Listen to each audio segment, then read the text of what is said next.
Alrighty, so we've taken the brake booster off the car. Very simple, 4 12mm headed nuts, and then a little clevis pin that you can do by hand. But check this out, the amount of shit that's came out of this fucking brake booster.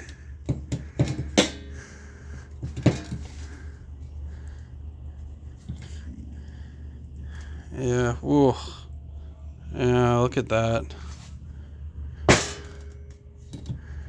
That's some nasty ass fucking Fern Gully Tim Curry fucking oil there. So yeah, that's not a good sign that this thing is not going to be fucked, but here, I'll turn the light on. Yeah. I thought that what was dicked was that reaction disc, and that's that guy in there, but it's seemingly still in there. So yeah, maybe we'll try to pry it out. Come with me.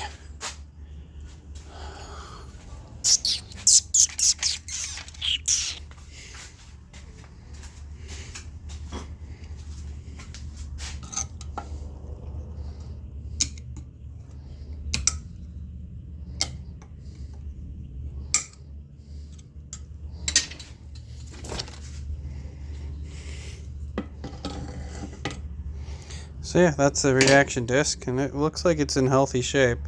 Doesn't look like anything is off in there, and it's pretty night and day when it is or isn't in there.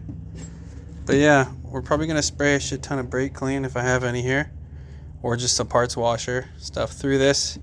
Get it cleaned up so it doesn't piss everywhere in my car. But yeah, I'm actually gonna put a vacuum cap on it. Yeah, we'll do that. We got a bunch kicking around here somewhere.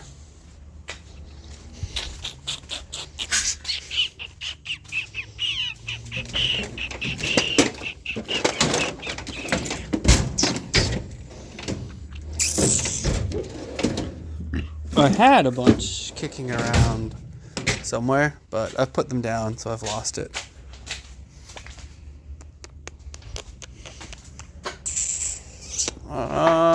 No, doesn't really matter. But yeah, we're going to take this and go look at a IS300.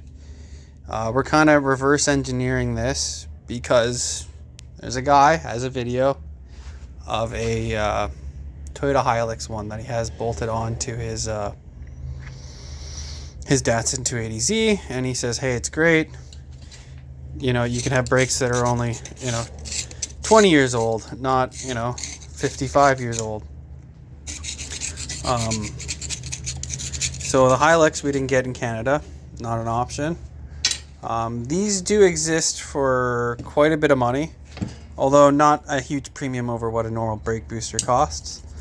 So that's not a big deal, but the fact that all these are remanned, that's where the problem lies, because not all remands are done the same, and you can get a real shit one. Versus mid-2000s, I think, is a good time for cars being fairly reliable and not leaking as much fluids, having other issues, but usually they're a little bit more sealed. But yeah, so I don't really want to go use another brake master cylinder that shouldn't have been rebuilt, but the shop rebuilt it because the workers don't give a shit, and it's gonna fail quite shortly. And we had a weird issue with mine having a very soft pedal at the very beginning, and then it would harden up as you went down in the stroke, which made me believe that it was either free play, which the free play seemed to be adjusted quite well on the pedal. It didn't seem to be too crazy. Or it was that reaction disc that we took out. But sadly, it wasn't an option for me to just take this off and have a look, because when I went to inspect for the reaction disc, that stud snapped off. It was on the removal too. The tightening, I mean, I'm probably to blame because I did actually take that master cylinder off not too long ago. Actually, on one of the earlier stages of the restoration, and reinstalled it.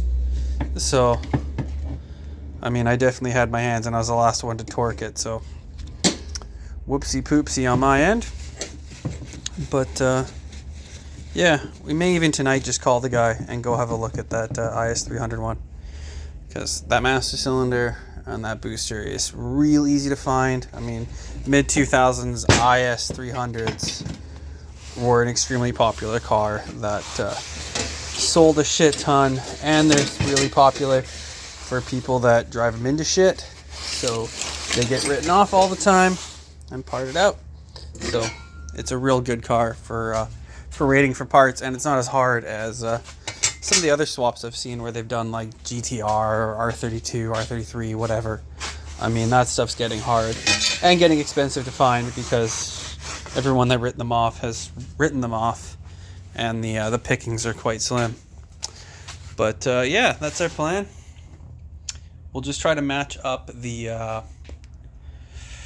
little gasket that the IS300 one has with our brake booster, and then if that fits in fine and the stud thickness is kind of good, that it's not too long in relation to the rod ratio, then I think we're going to be fine. As a little bit more I look into this, there's a lot of similarities on brake booster 4-bolt design. It's not completely standardized, but it's real close to being standardized. So the fact that Toyota really doesn't change too much stuff, I mean, there's a lot of similarities between a lot of their cars on shared platforms. The IS and the Hilux is definitely not a completely shared platform, but the master cylinder looks very similar to the Hilux one, which then makes me believe that they've robbed parts for that, and then they've also probably just going to use the same booster. But yeah, I'll probably go message the guy, go have a look at it, and see what he says. But yeah, smell you later.